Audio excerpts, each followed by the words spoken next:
Ladies and gentlemen, guess who's back in the lead role? Darnell the Playmaker Silence. And it feels so good. You know why? Because football is back. And on this episode, we talking college football. We're going to go ahead and get into the ACC, the Atlantic Coast Conference. Pretty much, we already know. It's Clemson versus everybody else. But do me and Dallas think Florida State going to be better? NC State? Syracuse? Can any one of the three challenge the champs in the Atlantic, the Coastal Division? Miami, Virginia Tech, Virginia, Pittsburgh, who actually won it last year. What would they do? We'll talk about it. But we also going to get you in the group of five. There's a lot of group of five teams we talked about. So, by the end of the show, we're going to have our top five and 2 honorary mentions. So you'll get to see 7 teams that we're looking forward to in the group of five. What does UCF rank at? Houston, Boise State. Does Appalachian State make the list? Northern Illinois is making the list? You have to check it out to find out. It's college football. The Playmakers Ball podcast is back to talking college football. Enjoy it. Ladies and gentlemen, guess who's back in the lead row? It's your boy, the Playmaker Darnell Silence. And with me is Dallas Glenn. And Dallas, tell them what today is about.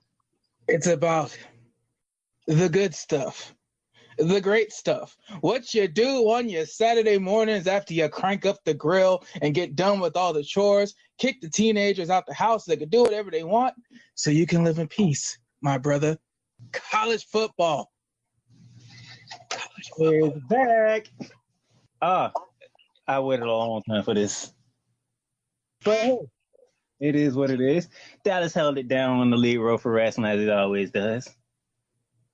Thank you. I try. But it's time to talk about some football. And today, we're going to start off with the conference that holds the national championships. Mm-hmm. We're going to be talking about the ACC, the Atlantic Coast Conference. Then when we get done with that, we're going to go ahead, we're going to give you our thoughts on the group of five. Because we doesn't want to talk about the group of five. I mean, hey, like a lot of people can't get into Florida.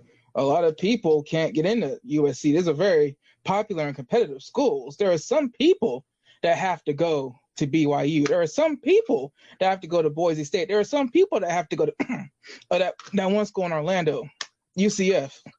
Yeah, there's people go everywhere, Darnell. I got a cousin that went to UAB. They won 10 games last year. So, yeah. But let's jump right into it. The Atlantic Coast Conference. Reigning national champions, Clemson. Pretty much. It's Clemson's conference, right? Yeah. I mean, let's just be honest. Like right now, because it can go very quick if we just ask that question and leave it there. So right now, you're looking at Florida State to bounce back, hopefully. And we're really only saying that because Florida State is a big name. You have Miami that has a new head coach after Mark Richt choked at the second school. You have Syracuse that came out of nowhere, but it's Syracuse. And even though they're in a major city and all that stuff, they're recruiting. They haven't been able to sustain stuff for a long term to be nationally competitive. And then you got Pitt, who was the other team in the ACC championship game last year, but they were kind of sort of who wants to lose the least in the Coastal Division, and Pitt was the one that raised their hand. So right now, there's really not a lot of competition. There's a lot of teams that are just going to be trying to play spoiler. They know they don't really have a shot to get into the New Year's Six this year. I mean, it's Clemson's division. It's Clemson's conference. It is what it is. But I did do my due diligence, and I did some homework. Mm-hmm. So, looking at the ESPN's, preview of the ACC, as mentioned, they are projected to win 12 games, so that's pretty much they projected them to go undefeated. So, really now? Yeah, pretty much. Damn. It's weird because I really have this thing that I want to try to do, but at the same time, it's really we were saying this in the pregame meetings and phone calls, but Darnell, there has to be something. There has to be something that could happen in the ACC early in the season that could put Clemson on notice. If only there was something that we could look forward to and tease in a couple of weeks that could let us know if a team is going to compete on the national level this season. I just don't know what. I mean, I wrote down some key games for like most of the teams that we're gonna talk about today. I wrote down for each of them. So. Okay, well, I mean, so throw out a key game for Virginia. They have a returning quarterback who almost rushed for 1,000 yards, almost passed for 3,000. He's a weapon. Virginia Cavaliers, they are projected to win about 7 to 8 games this season. Okay, they're going bowling. So they got them going bowling. Their defense was ranked 31st last season. Seeing as how there's 138 teams in the FBS now, that is actually very good. So they bringing back both they starting corners in Bryce Hall and Darius Barton. So they secondary should be good. Mm-hmm. We looking at. Yeah, because you got a spread quarterback who's playing the dual threat game right now, and that's oof. Also, Darnell, I'm tripping. I just realized something. Mm-hmm. While 2 independent teams are for whatever reason considered group of 5, even though they have multiple national championships between them, there is one that for some reason plays an ACC schedule, but is not in the ACC. There's a team out there that's just going to ruin everybody's season. Yeah, and that team you're talking about is on a lot of the key games that I wrote down. So you know what? Let's just make it easy on everybody. Let's consolidate some of this. Who is Notre Dame going to F up? So Notre Dame, they do play Virginia Tech. Remember, Notre Dame also has Virginia on the 20th of September. Ooh. So both Virginia teams got to go to South Bend. Okay, so that definitely means that Vodtech and Virginia are going bowling, but New Year's 6, that's donezo. Because let me double check real quick. Yeah, they're both in the Coastal. So not only don't they have to worry about each other this year? So don't they have to both play Notre Dame and they both play each other, right? Pretty much, the Coastal Division is the division you want to watch, people. It's the Coastal Division you want to watch. Who's going to win it and try to take down first is basically what we're doing. Yeah, because right now, I mean, I'll give you the records from last year because all we can do is predict, Darnell. But I really want to make sure that we put things in perspective. In the Atlantic Division, Clemson, of course, were the divisional champions, going undefeated in the conference and 14-0 overall. The next best team in the Atlantic Division was Syracuse. They went 6-2 in the ACC and 10-3 overall. The second best team had a 4-game gap at the end of the year, won double-digit games.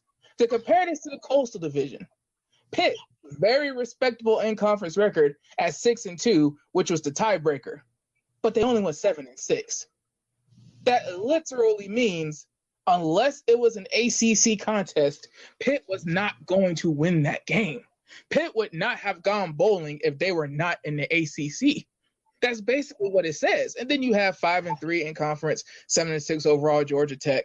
Then you have 7-5, 7-5, 6-6, 7-5 Duke.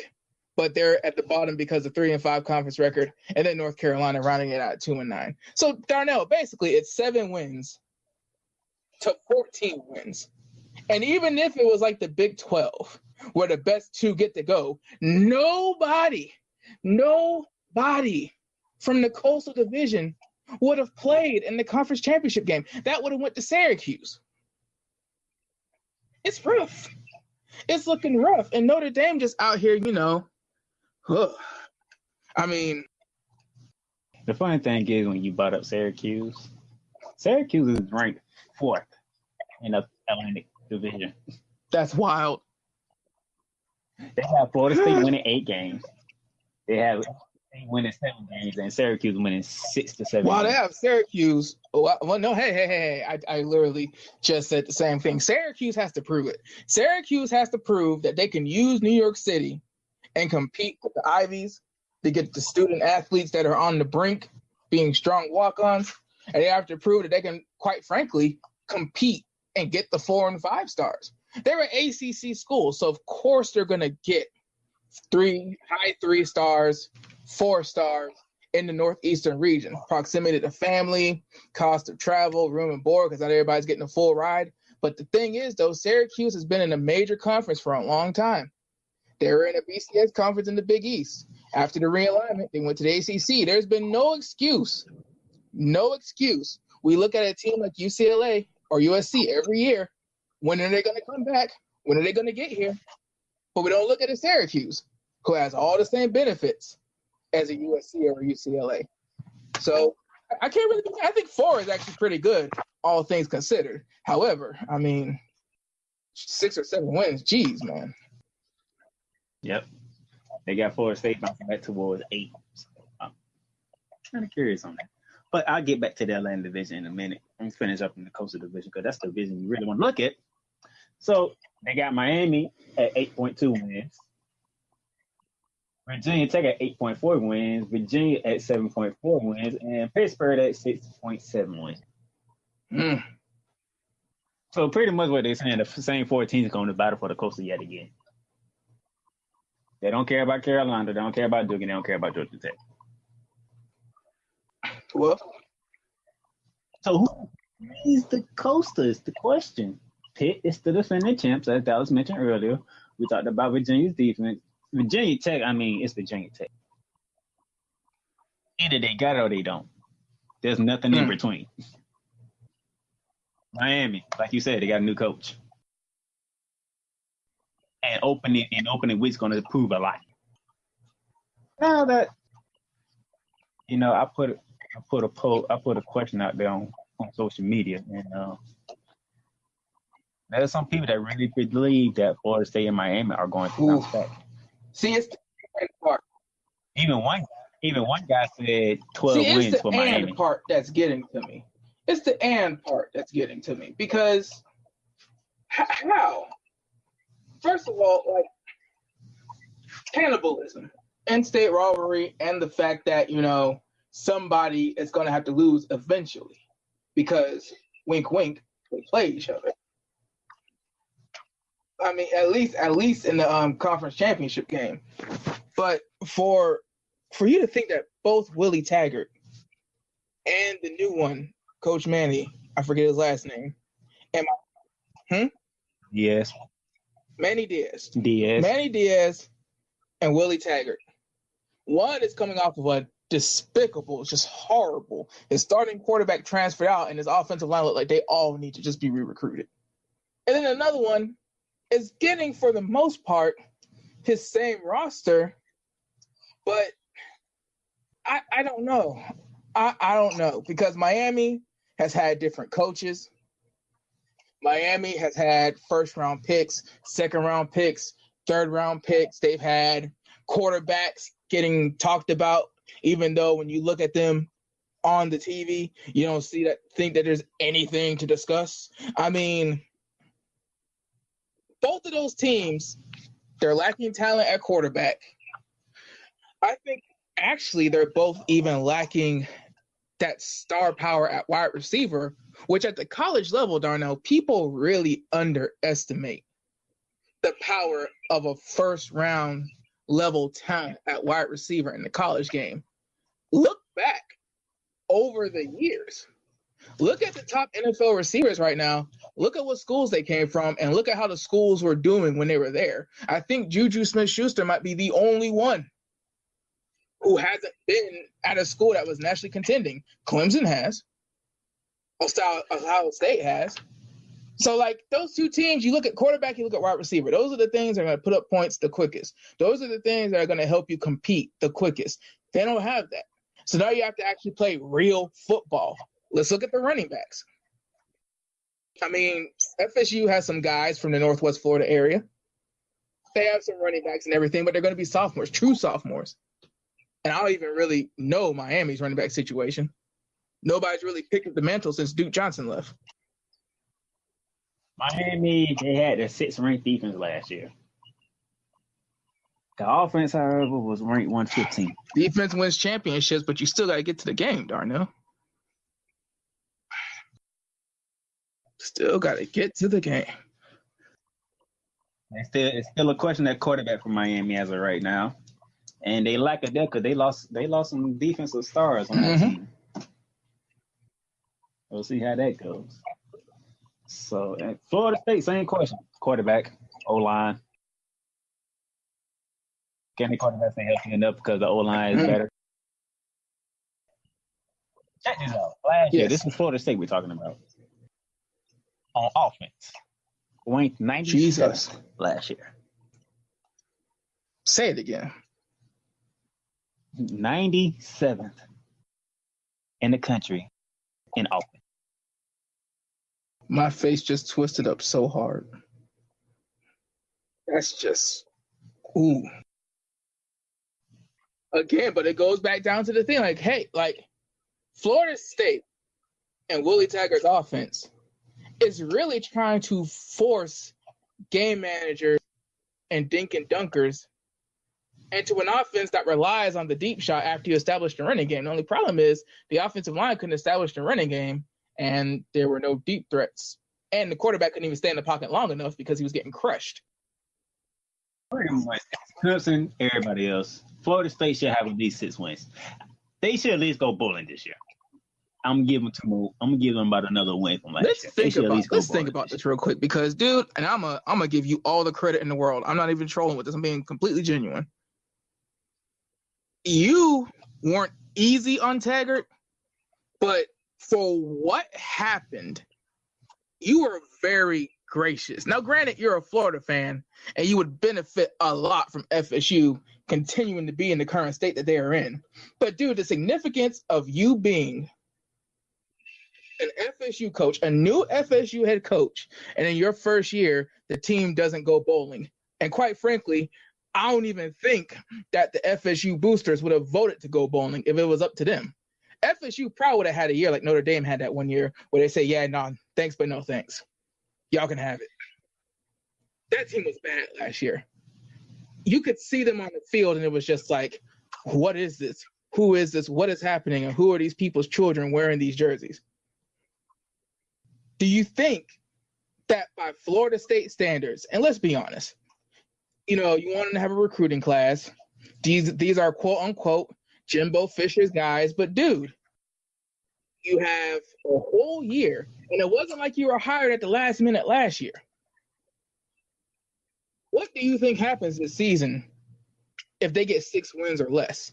Because falling in as first to a bowl game does not an FSU legacy make.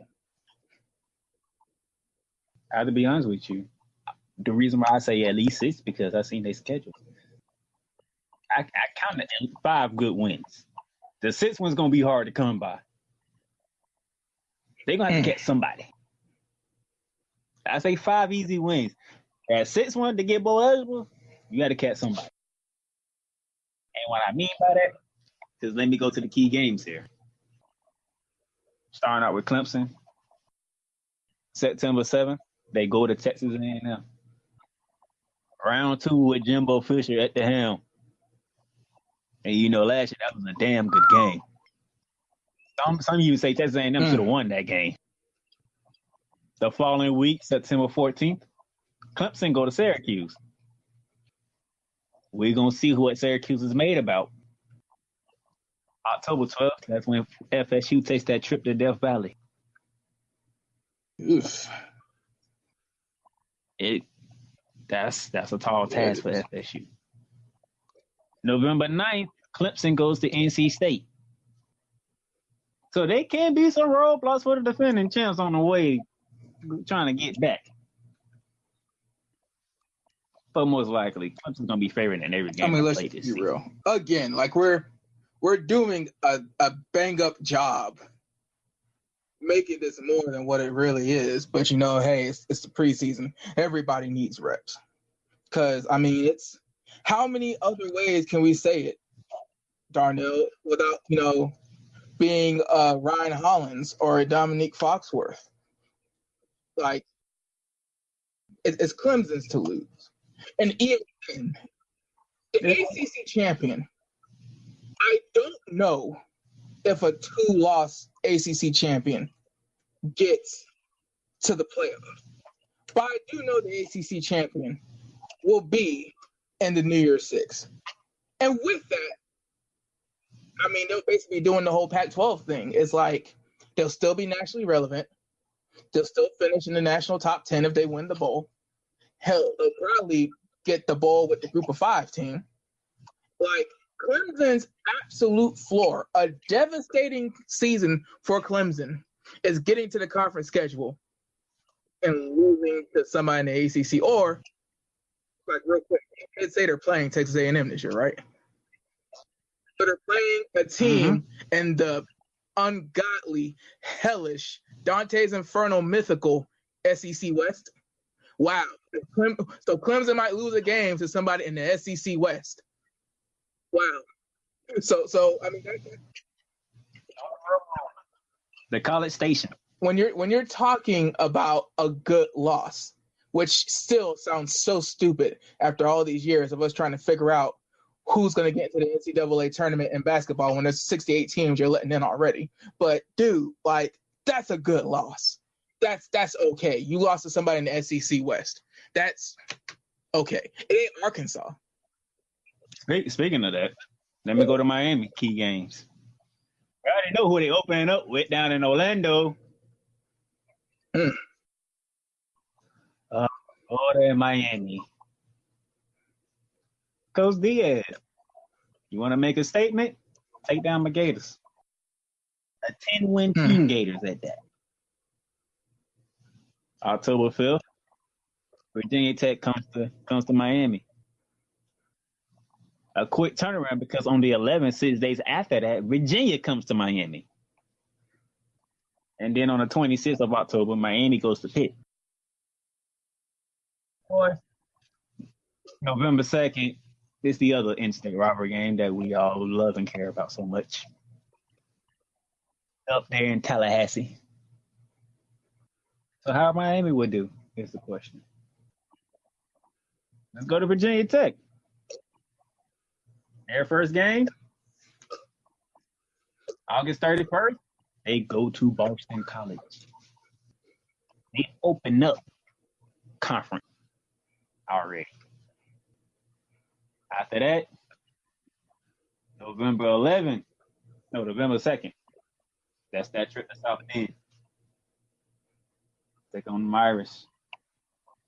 Pitt comes to them on the 23rd of November, and the in-state rivalry with the Cavaliers of Virginia on the 29th of November. Here's Florida State for you, Dallas. First game at home, August 31st. Who do they play against? Boise State.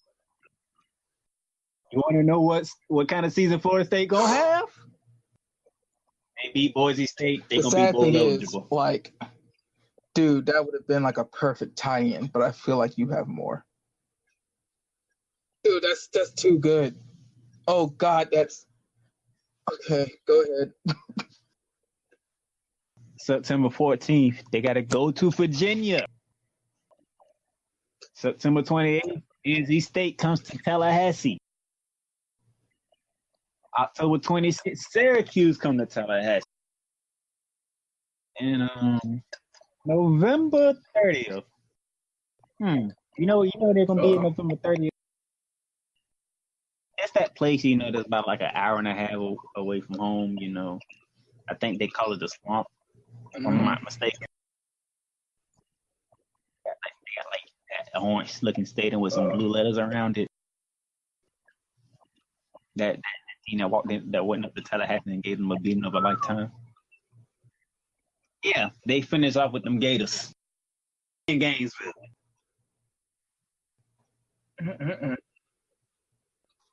Virginia, NC State, Syracuse, and Florida. I said I gave them 5 easy wins, right? I just gave you 5 games that is key for them. That's 10 games right there. Not to mention they still got to play Clemson at Death Valley. So that's 11. Damn. Well. Oh, week 1 gonna tell it all. I'm trying to tell you people. Florida State fans, week 1's gonna tell you something. Virginia, they opening up against Pitt. Out the gate, you got Virginia and Pitt going at each other. Out the gate. Somebody finna be behind the 8 ball already. As we mentioned, Virginia got to go to Notre Dame. That's on the 28th. So, I mean, who's going to be behind the 8 ball first? Virginia or Pitt? That's already done. I got a good one for you. This comes from NC State.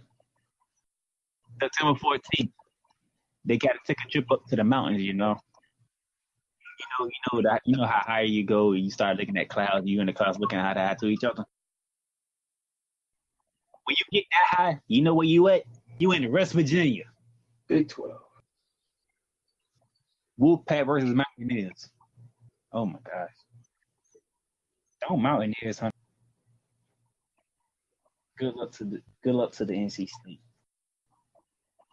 They can bounce back because they got Syracuse coming in on October 10th. They still got to play Clemson down the road. They still got to go to Florida State. So, and the team I'm gonna go ahead and put this out here. If Pitt wins the Coastal again, right? Miami effed up, Virginia effed up, and Virginia Tech effed up. Let me tell you why. Now we already mentioned when they got to play Miami. They opened up against Virginia at home. They still got to play Virginia Tech. That's at Blacksburg.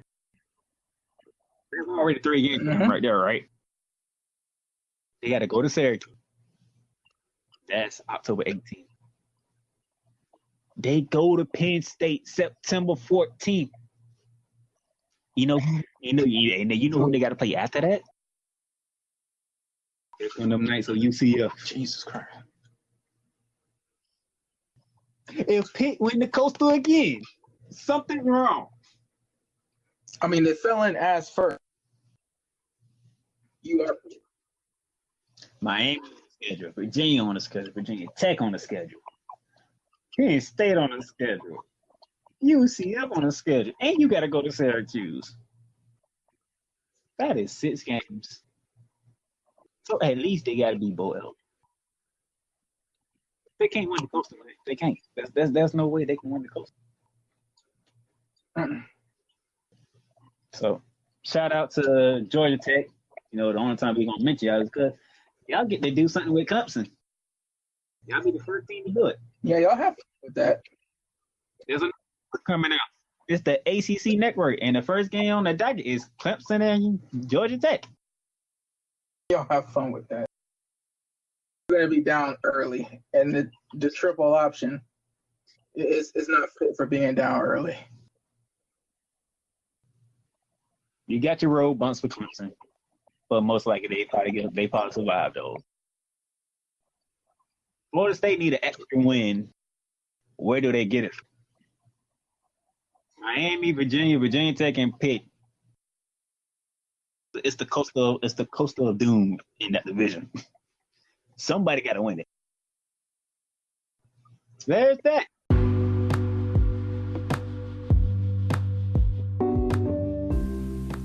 Have you ever thought about starting your own podcast?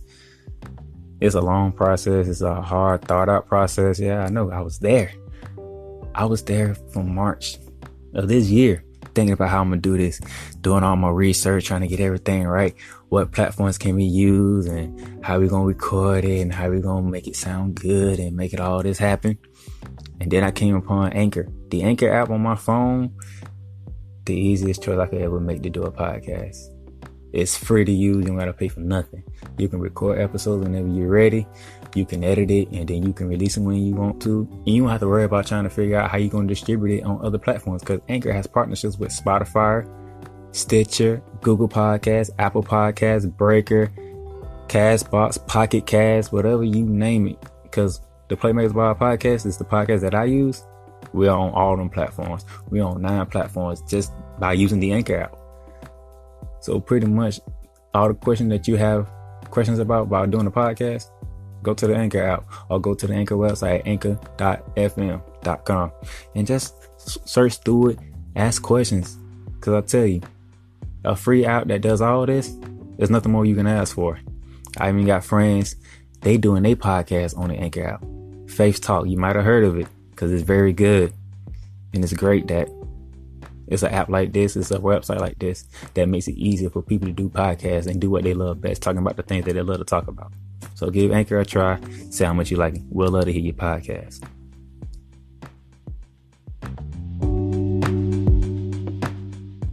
As we shift gears now to the group of 5. Okay, now I'm gonna go ahead and this one off because he likes the group of 5 talks. Okay, I was just about to ask you because you just seemed so excited at the beginning to lead stuff off. But okay, real quick, scale of 1 to 10. How much did you look into the group of 5 this offseason? Okay. Not much. Okay, really. so all right, good. All right, so there's a reason why I have found the 16 best group of 5 teams from last year. Actually, there's 2 reasons. One reason is UCF right now is hated by the committee, by Power 5 fans, by SEC fans in particular, and basically anybody who has a shot or voting power in them getting to a New Year's Six bowl. Unfortunately, they proved the point that we all kind of sort of knew, but unfortunately it's like now known to be true, and that's a group of 5 team is like never going to get to the playoff, Darnell. Like UCF would have had to beat LSU last year. Then they would have had to go on this season and go undefeated again. And even then, there would have been arguments about who have they played, who are they going to play, what have they done, cupcake schedules, blah, blah, blah, blah, blah.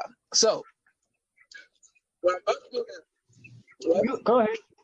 I'm going to get to that schedule, but go ahead. Yeah, you have UCF schedule. I'm going to let you handle that because I didn't look up schedules. There's 16 teams here and none of them going to make the playoff. I didn't care that much. So, hold off a UCF schedule. These are the 16 teams. These are the 16 teams right now who are the best in the group of 5 and are going in probably the best of the group of 5. In no particular order, we're going to get to that. Hawaii, Boise State, Utah State, BYU, Army, Appalachian State, Georgia Southern, UAB, FAU, UCF, Navy, Houston, San Diego State, Memphis, Northern Illinois, and South Florida. That is the pool that you basically have to choose from if you have some spare money left over and you want to pay off that mortgage in Vegas. These are the 16 teams that you're going to put the money on. Now, Darnell, obviously, if you're talking about who's the one or who are the ones that are going to go to the New Year's Six, well, it's between Army and UCF. Why would I include Army? Because Army just had back-to-back double-digit win seasons. And we're not just talking double-digit. We're talking 11-win seasons. 2 bowl game victories, 2 blowouts in Navy. So Army is now in the national conversation, and they're independent. And they're playing Michigan this year. So if the absolute dumpster fire of Jim Harbaugh's tenure in big high-pressure games continues, he would probably overlook Army, looking forward to somebody else, and an upset could happen. If Army were to beat Michigan, Army is immediately going to be there. UCF, even though you're going to get into it in depth, they play Pitt and Stanford. Pitt, dude, we just talked about Pitt. While they are a group of 5 opponent, yes. But Stanford, that's the one where it's like, okay, Stanford's been down in comparison to the Andrew Luck run for a couple of years now. You wonder how they're going to come back and how UCF will be able to handle that.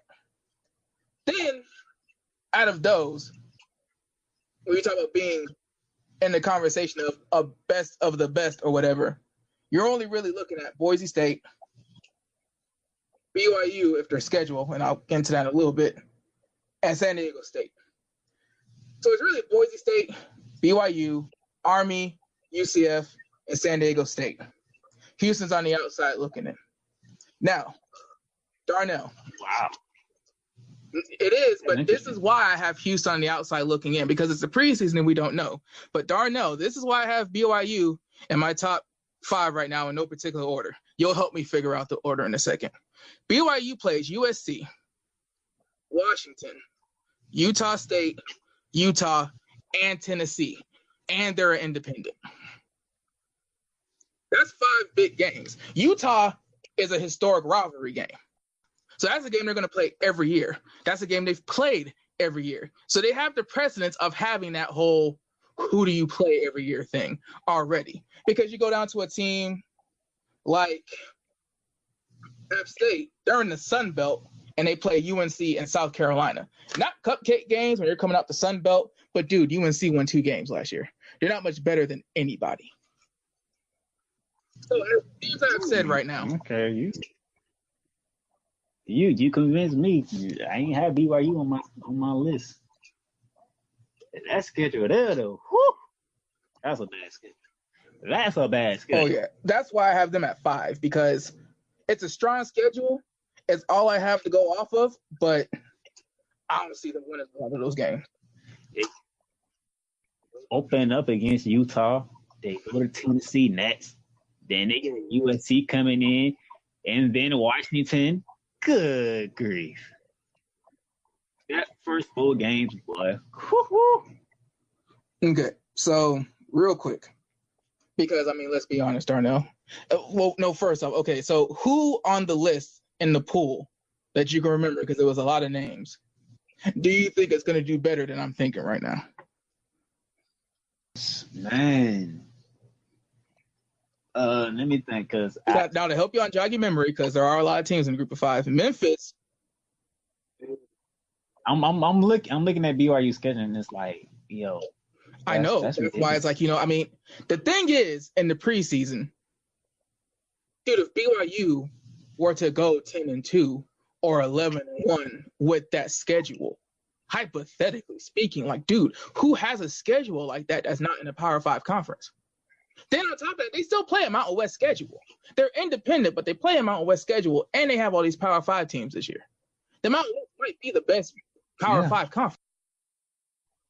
Matter of fact, they go to South Florida, they play Boise State, they go to Utah State, they go to San Diego State at the end of the season. That's one.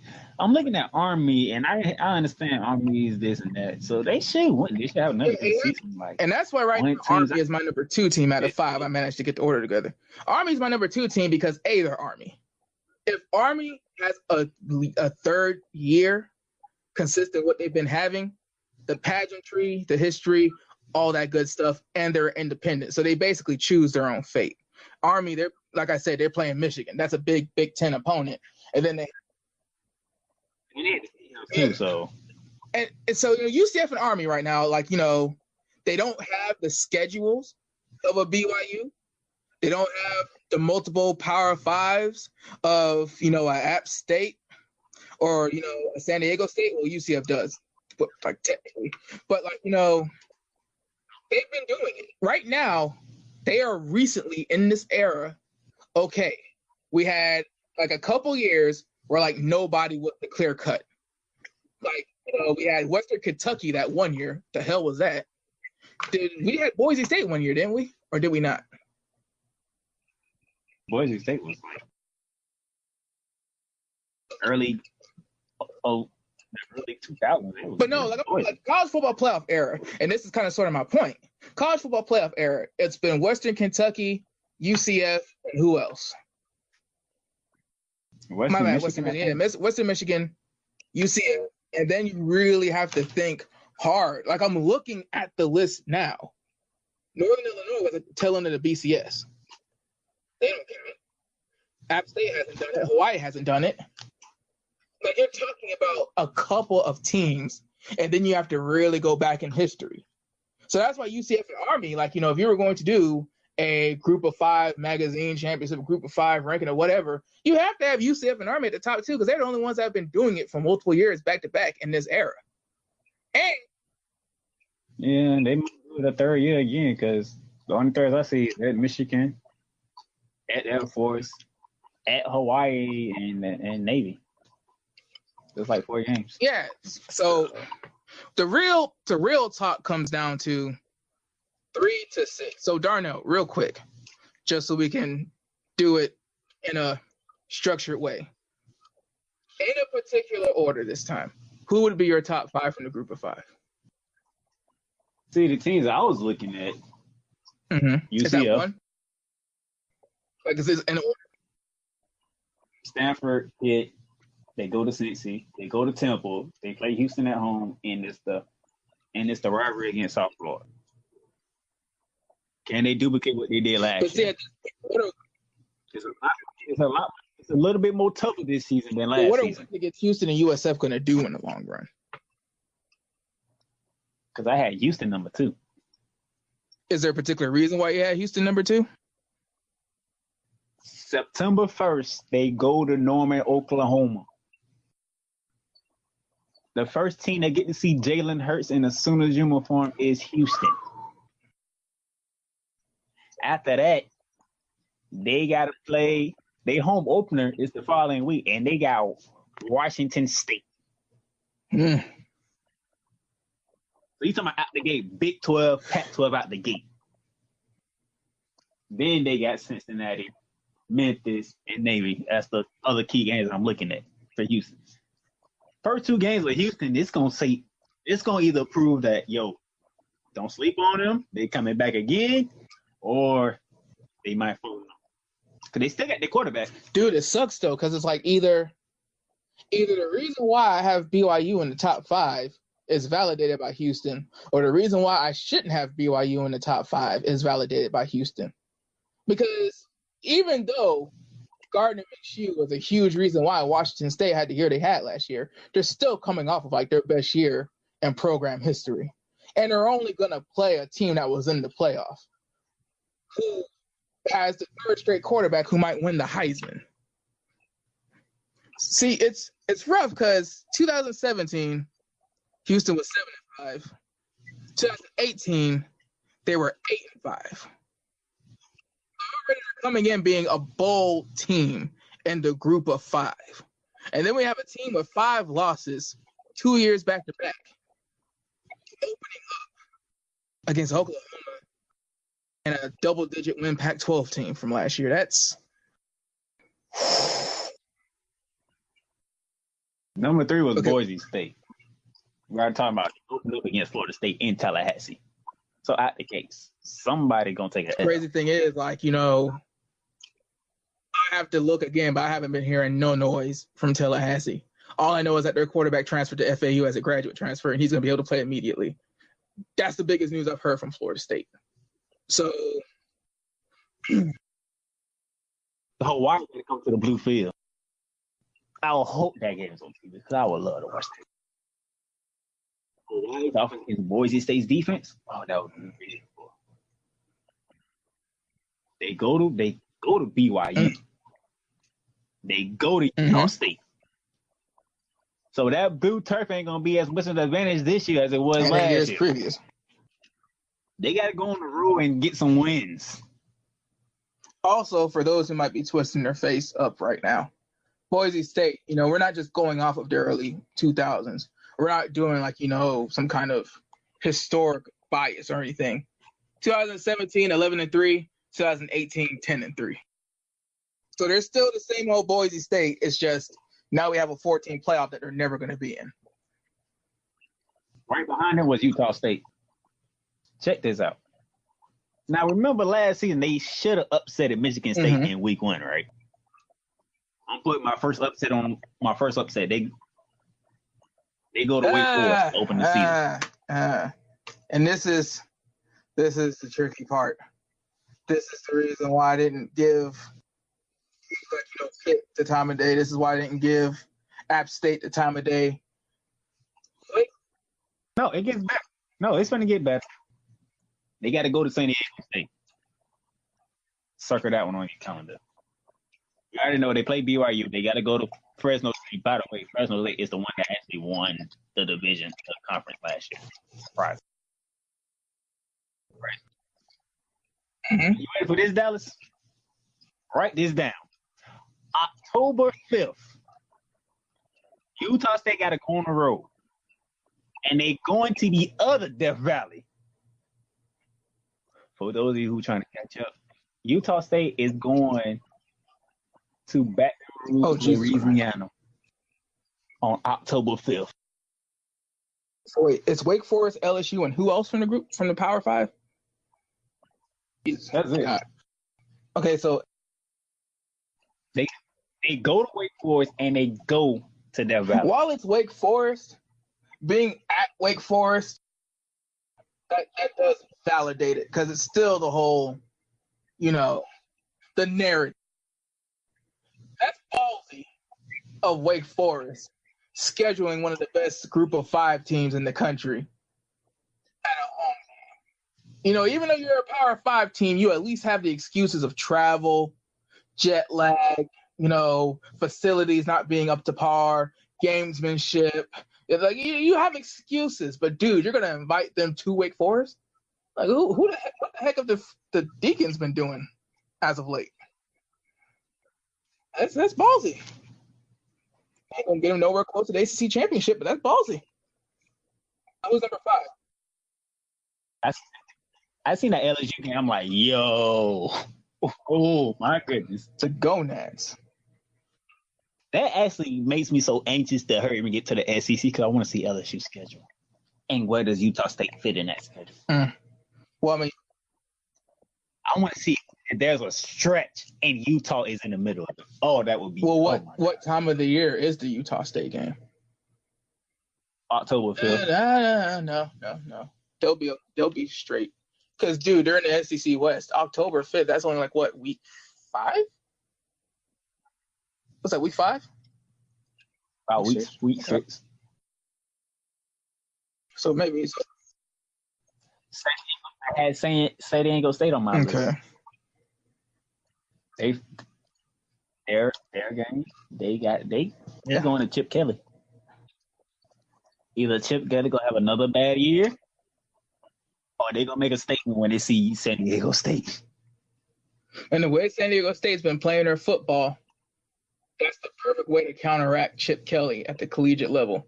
Chip Kelly is going to do a whole bunch of stuff that I don't even know if we have an actual name for it. We call it a spread. We call it a read option, but it's really so much more than that. Meanwhile, San Diego State, since like the 90s, they've just been I-form and defense, and that's the best way to shut down a Chip Kelly team. The funny thing is they play Nevada. That's the pilot team. But, I mean, the big scheme of things, Nevada's – Fresno State is a 17 team. That's Fresno State is the defending champs. Yeah, like Fresno State's the 17th team on this list, though. I mean, God damn, we can't just – while there are other teams that are warranted to be discussed in a lowly podcast like ours, we also have to be realistic at the fact of, like, one team is going to get into the New Year's Six. And one team may have the argument that the team in the New Year's Six wasn't actually the best team in the group of 5. With that, though, Fresno State's the defending champion. They won the West last year. They went to the food. And dude, I'm gonna be real with you. You have Utah State, Boise State, San Diego State. I have Boise State and San Diego State and BYU that plays the Mountain West schedule. You haven't even gotten. But I threw an extra one in there though. You're ready 5 for this one? Northern Iowa Huskies. Northern Iowa, yes. Want to hit the first 3 games, and they all on the road. Wait, you mean Northern Illinois? Yeah. Okay. They first 3 games. All road games. You ready for this? Utah, Nebraska, Vanderbilt. God, dog. And I'm pretty sure, I'm sure that you can verify. Northern Illinois right now is the only team that both of us mentioned from the MAC. Northern Illinois is the only team from the MAC that anybody's probably going to mention. Western Michigan fell off the cliff after their New Year's Six appearance. So Yeah. Yeah, but dude, you gotta think though. I mean, it says that you're a 5A. So for me, I have UCF, Army, Boise State, San Diego, BYU, and you have UCF, Houston, Boise State, Utah State, and San Diego State and Northern Illinois are 5A and 5B. Here is the problem, Darnell. The Playmakers blog is a single entity. We have to agree on one top 5. And right now, I think the only thing that we truly agree on is that UCF should enter number 1 and probably has the strongest chance to remain number 1. We got to figure out the other 4, though. Yeah, the other 4 is interesting. Because I'm a level with you, bro. The way I am going to do it, I don't know about you, but we're going to do the top 5 now. Do you think we should do 2 or 3 bubble teams to watch out for in the beginning of the season? We probably okay, so 2 or 3. Like, which one? Okay. I'll say 2. All right, so we have UCF at number 1. Now, I have records in front of me. We just talked about schedules, but I jotted stuff down just in case we forgot. I also have the conferences they're in. Now. Your number 2 is Army, right? Your number 2 is Army. My number 2 is Houston. I mean, it's tricky because the Army-Navy game has its own week and its own level of, like, stuff to it. And also because of the way it's scheduled, there is a chance for Army to, like, ruin the entire, like, New Year's 6 picture. We could have UCF be in the New Year's 6. And I'm glad you brought that Navy game because Navy. Oh yeah, Navy's in the tank right now, and that hurts me to say. No, because and against Army, right? They got to get past Houston first. They play Houston on November 30th, and then they got to get ready for it. Oh, dude, Army. Coming off a 3-10 season, like it's gonna be rough all the way through. The only reason I even mentioned Navy's name is because once upon a time, they were one of the teams that was going to be in the New Year's Six Bowl before they screwed the pooch and lost to Houston. Houston. It's tricky because you're looking at that Michigan game. That's week 2. That's it. Houston coming out of the gate at Oklahoma, and then they go home to play Washington State. Their quarterback is back healthy again.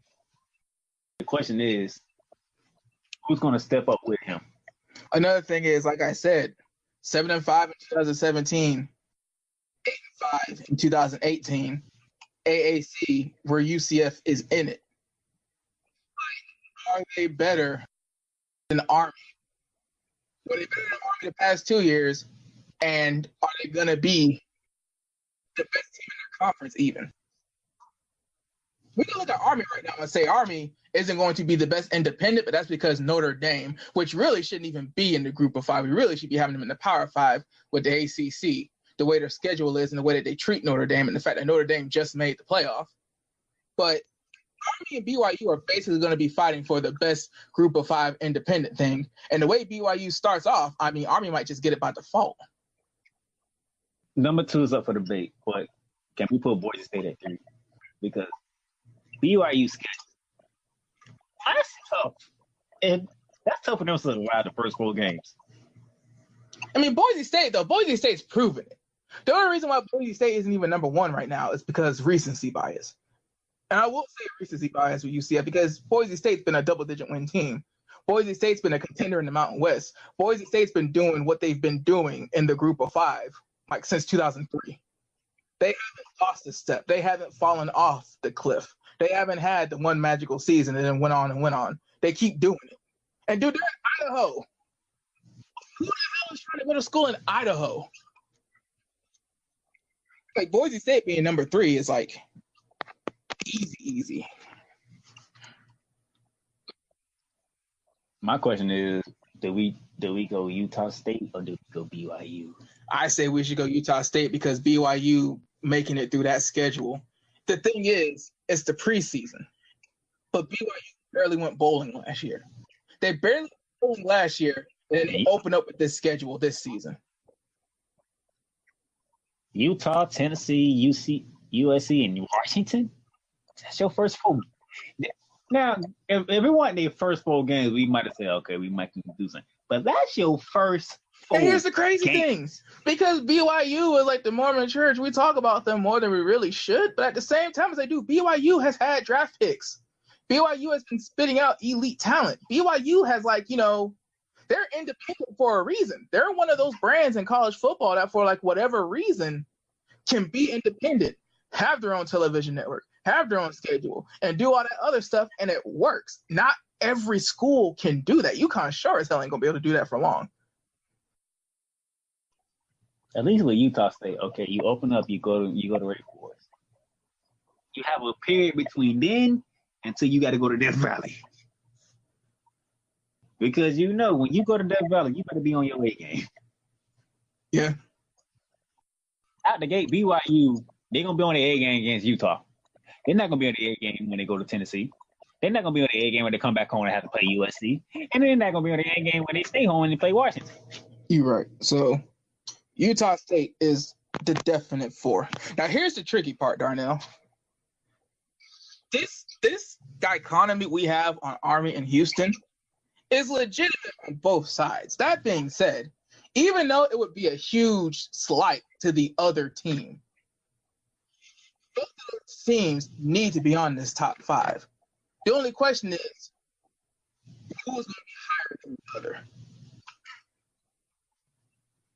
The knock against... So basically, we got UCF, boys. Yeah, but we have 2 vacant and 5 vacant. Now, unless you think there is another team that is that warranted over Army or Houston being 5th, we have to figure out which one of these teams are going to be 5th. San Diego State, you at UCLA, you won't even know about Chip Kelly like that. But Northern Illinois, good gracious. Northern Illinois could be on the bubble for me, but they can't be in the top 5. They're in the MAC, first of all. That's the first thing off rip. They're in a conference where it's either going to be them or bust. 2. I'll probably give you Army number 2 because they only got 1 big test at the beginning of the season. That's just they got to go to the big house. Houston got to go to Oklahoma and then come home and play you in Washington State. That might knock them off the map. Starting off 0-2 is a trip. Okay, so UCF, Army, Boise State, Utah State, and Houston. That's the inaugural preseason Playmakers Block top 5 for the group of 5. Now, we have the defending Mountain West champion, the defending Sun Belt champion, that one team out there that just does whatever the hell they do because they're in the Hawaii Bowl every year. We have Memphis. We have FAU. We have UAB that won 11 games last year. Who are the teams on the bubble where if ish goes south week 1, we are putting them straight into the top 5 immediately? One of them definitely got to be Northern Illinois. Which reminds me because their first game, their second game is against Utah. And that's after Utah got to go to BYU. So they're either going to be extra motivated or beat up, but either way. I mean, you're talking about a Pac-12 team and a MAC team, Darnell. Are you sure? If Utah want to open up against BYU, I want to do it. But the fact that Utah got to go to BYU, and we know how much BYU don't like Utah, so they gonna come out fiery. We don't know how that game gonna go, and then you got to regroup yourself to play Northern Illinois, and we know Northern Illinois is good for an upset somewhere at the beginning of the season. Okay. You and at 0-2. And it's not far-fetched. Utah could be 0-2 at the beginning of the season. All right. You know what? I'll give you Northern Illinois if you give me App State. Because App State right now has the perfect opportunity. They finished the season 25th in the CFP rankings. They're in the Sun Belt. Appalachian State only has UNC and South Carolina. The South Carolina game, okay, you're talking 12-1 after the bowl season. I mean, dude, Georgia Southern is the only other team. And Georgia Southern is a 10-3 option team. So, if they make their schedule any tougher, now they're an option team with lesser talent that can't pass the ball. If we're talking about who is going to have the best record, who is going to be in contention to win their conference, and who has already been shown respect, if you're going Northern Illinois, I got to go App State because everybody else done scheduled themselves to hell. Yeah, Memphis opening up against Ole Miss. Yeah. On that one. Yeah, okay, so who else on the list?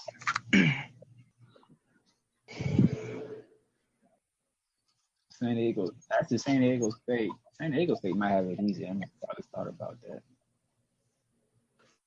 All right, so because you have to, unfortunately, other responsibilities that are not of the fun husbandly kind. Here's what I'll put it on the Twitter and everything, even though blah. Actually, yeah, whatever, blah. The August, whatever, preseason top 5 for the group of 5 by the Playmakers Blog podcast. Number 1, UCF. Number 2, Army. Number 3, Boise State. Number 4, Utah State. Number 5, Houston. And on our bubble, Northern Illinois and Appalachian State. So right now, by way of consequence, because let's be honest, they'll never be competing for a real national championship. We're picking UCF to basically be the best group of 5 team in the country and de facto the king of all the. It wouldn't be peasants. Would they be lesser thans? Dukes? Charlatans? I don't know. But either way, we're picking UCF to be the best of the group of 5 yet again and get the NY6 bowl. Houston are going to be on their ass. I mean, they got the talent, man. With UCF. The only question with UCF, with Army right now has one of their best passing quarterbacks in a long time. Ahmad Bradshaw, when he graduated, they were supposed to have a huge drop. However, that was not the case. This guy that they have, his name escapes me right now, but he does the quarterback duties in the running game. But I think he also, and remember the summer that we're talking about, I think he also almost passed 1,000 yards or did pass for 1,000 yards. So this is one of those guys. He might actually get up there in the career passing books for Army. Oh, as we get ready to close out here, we're going to do something a little different on this one. So, it'll take from year 1 of podcasting. Great stress reliever, not going to be in it for the money. What about you? Me, a lot of fun. I'm happy to talk football again. We talked a lot of football and a lot of stuff happened. We got to joke and all that stuff. It's been fun. Your ACC and your group of 5 is out the way. Next week, we'll get into the Big Ten. That's fun for Dallas because Dallas loves to talk about that one guy that's living up there. Yeah, that one guy that got rid of Alex Smith, and Alex Smith started living his best life. So we'll be doing that. Also, next week, we be getting the NFL talk. 2 other people. Your favorite. So that should be fun. And don't forget, tomorrow, we going back to wrestling. Real quick, want to give them a snippet of what's going on wrestling? Trish Stratus is going to face Charlotte, and to be honest, that's probably the biggest news you're going to get from me. Football's back. College football's back. Next week, NFL is back. What's up, y'all? Bye.